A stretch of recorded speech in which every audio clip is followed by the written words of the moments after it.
Let's get it, guys. Let's get it. Let's get to it. Let's get right to it. Episode 106, baby. And it's barbershop talk.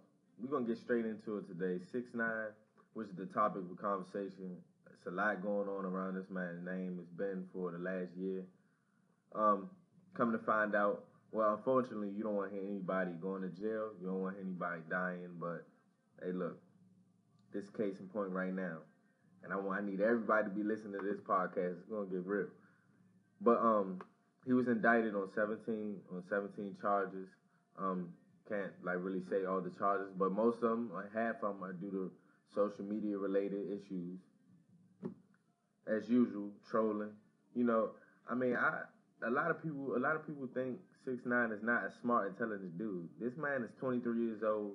He has kids.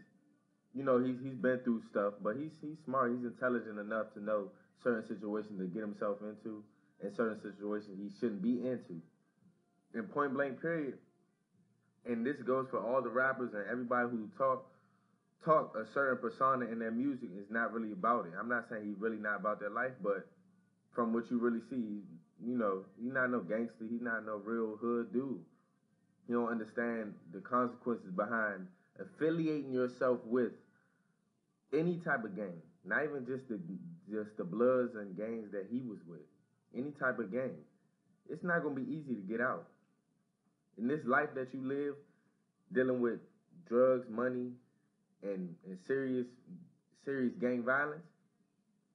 Be real with you. It's only two ways out of that game, and the third choice is just to not get in it, because that's not you. That's not your life. And for those people that are in it, they serious about it. They real about it. But long story short, he got indicted. He's looking up to 20 plus years, maybe to life. Hopefully his lawyers can figure out something. But it's sad to see. But at the same time, you got it coming to yourself. You can't be mad at anybody but yourself. Like all these antics, all these things. We live in the area of social media, and I say this all the time. Social media is what is our daily news. So everybody is tuning into you. And while you trolling, while you doing all these certain things, guess who else tuning into your shows? The feds, the police. And then not just saying it was just not even a criminal thing. The feds, this is the FBI. This has to been under the investigation. They said that things were been under investigation for longer than 6 months. They've been outside of his house waiting for him. All these allegations and even true stories or false stories about the kidnapping or whatever. It doesn't matter. The fact that you're trolling, bringing light to your name in a negative manner, and you already have negative energy around you setting yourself up. You're really setting yourself up. It's like really crazy, and you can write a book or a movie about what this man is going through right now. Like 6ix9ine, he has beef with everybody. His music is not bad at all. It's really his antics, and he's not a bad person. He's actually intelligent. If you watch his interviews, he understands what's going on. But it's like the level of ignorance you have to continue doing the certain things you do, knowing that you have previous charges, you have previous issues. Come on, man. Like, what are you doing, bro? What are you doing? Hey, man, you can't help people. You really can't help people when they really don't want to be helped or blind to the fact. And he was in his interview. He was telling the Breakfast Club how he fired his whole team, basically seeing disloyal and untrustworthy people. And it's like, what do you expect? You are these people meal ticket. They wouldn't like you if you didn't have this money, if you didn't have this fame, if you didn't troll for clout. They wouldn't like you. They wouldn't be behind you. And I understand he's saying he came up, this dude with rainbow hair from New York, didn't really have much at all, been through a lot. You think they care? You think they really care what you doing out here? You think they really here for you? The ones that are really here for you, you'll really see in the times of need what's going on. And the ones that's probably real friends of him had probably checked on his mother, checked on the mother of his child, checked on his daughter, checked on his family. But who does he have in his corner? Nobody, because all those people were in the gang, were in a certain gang, and they were only following him because of the money. Of course. Why wouldn't you? Especially if you're in that situation. You got mouths to feed. Like I don't understand this. It's stupid. It's really stupid. And it's just unfortunate to see that he's about to, in another case of Bobby Shmurda, the same situation. And it's not saying he was in it, but once you affiliate yourself in that type of lane with his gangs, with his kidnapping, with his stealing, with his robbing, with his money, with his drugs, it's bound to happen to you. That's the life you choose. That's the life you pick. Pick your poison. Do you really want to be a rapper, or do you want to be a troll fanatic, an Instagram fanatic, and a media fanatic, but also causing negative energy and negative attention to your name? Man, it's just not smart, bro. It's not smart, and it's crazy to see because it's all over your timeline. It's on the news, and all these things could have been avoided. You have plenty of people been telling him, warning him, like, hey, everybody, like, I see people have mixed feelings, like, man, this is sad to see. But it's on the other hand, like, man, F that, man. Like, he was trolling. He did a lot of things bad in a bad way to other rappers, to other people in the industry. And we all know the industry is not, we know, and I'm not in the industry, but a lot of people know, and from what other celebrities say, the industry is BS. You know what I'm saying? People are fake. But at the same time, when it comes to rappers, you can't just be dissing people, especially if some people have certain stature who have a certain past who really don't play like that. But it's sad and it's unfortunate to see that. But hey, we just gonna see. You're gonna have to pay his lawyers some bread. You paying $500,000 in lawyer fees, bruh? Man, all this stuff could have been avoided, man. Like it's sad to see, but it's like, who cares? Because when you put stuff on yourself, you really can't point the finger at nobody else at all. You know, you have all these managers and execs and like that are out here working for you, but you really have to understand that you have to work for yourself. If you don't understand the game, it's gonna be hard for you to develop and trust people when you don't even understand it yourself. You having all these managers, all these people behind you, and you really don't even understand or know what's in your pockets and getting finessed. It's crazy, man. I mean, you really can't go against the grain. You can't go against the grain. These feds out here watching, these police out here watching. You giving these people incentives to click on your page because you're talking about this next subject, trolling somebody else. Man, come on, man. You're asking for it. But besides the point, let's get off of that and let me get into this barbershop talk topic, which is a real topic. Legend and a GOAT. What's the difference? So, me and my uncle, we always go back and forth. Always going back and forth. Me and my friends go back and forth, but we have real talks. But a legend, it's a difference between a legend and a GOAT. So I can just use an example as somebody that's legendary, but you wouldn't put them in a GOAT status and tell you the difference. So let me put this in perspective. So random. Juvenile. Juvenile is a legend. People know Juvenile's music, especially down south, bumping Juvenile music. He's really a music legend. Drop It Like It's Hot, Hot Boys. You know him. He had a lot of impact on the music and a lot of influence. And I feel like a legend, you have a lot of influence, you have a lot of impact.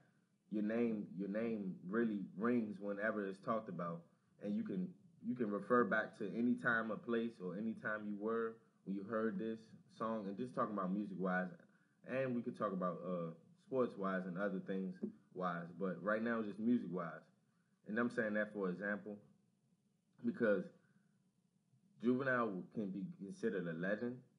He could be, but he wouldn't be considered a GOAT because the things the things that goats do, and I would consider people, the people that are goats to me, just to name a few, in the certain realms of music, you have Erykah Badu, you have Lil Wayne, you have Jay-Z. I'm just talking about different people that's made influence. Tupac, you have Biggie, you have Lauryn Hill, you have the Tribe Called Quest, you have Wu-Tang, and those people I named, when you say their names, it rings all over, and it's crazy with Goats Live. When you weren't even born, and you come into a life that you really don't know nothing about them, but you catch up on their career and their life because throughout other people who talk to you about it. For example, I used to listen to the Quiet Storm. My father used to play the Quiet Storm for me. I used to listen to artists like Sade, Kim, all different type of artists, Maxwell, and all those. They all legends, and they're all goats in the rightfully owned because they really transcended the way you listen to music in a certain realm, no matter what genre it is. And what I was saying about like legends, it's like we have a lot of legends that live today. We have a lot of legends. I would say Meek Mill is a legend. I would say Kendrick is a legend. I would say Cole is a legend. I would say Drake is a legend. I would say Future is a legend. But out of those names, I can probably give you 2 to 3 that would be goat type material, goat type status, and not just saying goat. And a lot of people use the word goat in a wrong term, like greatest of all time, and it does mean the greatest of all time, but it's in a certain. You can put things in a certain area or genre or category per se. You can put that in a different category. Like for example, you say Drake, you can call him a GOAT. He's a legend, of course, just because how impactful his music is and how much he means to the game. But you can call him a GOAT because he changed and evolutionized the way we listen to music, rap music, and R&B, and mix it together and blend a perfect formula to where you have songs like Controller, you have songs like Back to Back, you have songs like Started from the Bottom, you have songs like Madonna, you have songs like Look What You Done, like you have songs like Practice on Take Care. Like it's his list goes beyond, and that's why he's liked and seen so much in the industry, because his music touches a lot of people, and you can put him in the realm of a GOAT as well. Kendrick and Cole as well, because their catalog and what they talk about is so much influence they have. And another thing that makes a GOAT is influence and impact. And another person who's done that is Wayne. Lil Wayne, probably more than anybody. And I had this argument with my uncle. Like, it's a debatable argument. We argued Lil Wayne or Andre 3000. Because it was on Bun B's podcast, he was talking about and discussing who would you pick, Wayne or Outkast. And I said, that's not a fair matchup because Outkast has been a group that's made plenty and millions of hits, and they're legendary in GOAT status as well. But at the same time, it's unfair because you're talking about an artist compared to a group. So we dumbed it down and was like, all right, Lil Wayne, Andre 3000. And he was like, Andre 3000, of course, this and that and the third. I'm like, all right, tell me why. He's a better lyricist. All right. Lyrically, it's not a lot of people like Andre 3000. And lyrically, it's not a lot of people like Wayne. But lyrically, I would say Andre 3000, okay, that was cool. But that doesn't make him a better rapper. It doesn't. Because it's your influence, your impact, your metaphors, your punchlines, your delivery, your flow. Everything comes into play when you're talking about greats. Everything comes into play, especially rapping-wise. And Andre 3000, Lil Wayne, it was actually influenced by Andre 3000. You could tell it in his flow. But it's different. You never really heard of a Lil Wayne before. You really haven't heard of Lil Wayne before Lil Wayne. His impact alone sets alone. All these people that you see after, he influenced Kendrick, he influenced Drake, he influenced Future, Young Thug to the Lil Uzis, and go on down the list. And however you feel about the music is how you feel about the music. But he made the impact for them to do all these things with their hair, to the style, to the way they dress, to the even way they rap, and to the way they sing.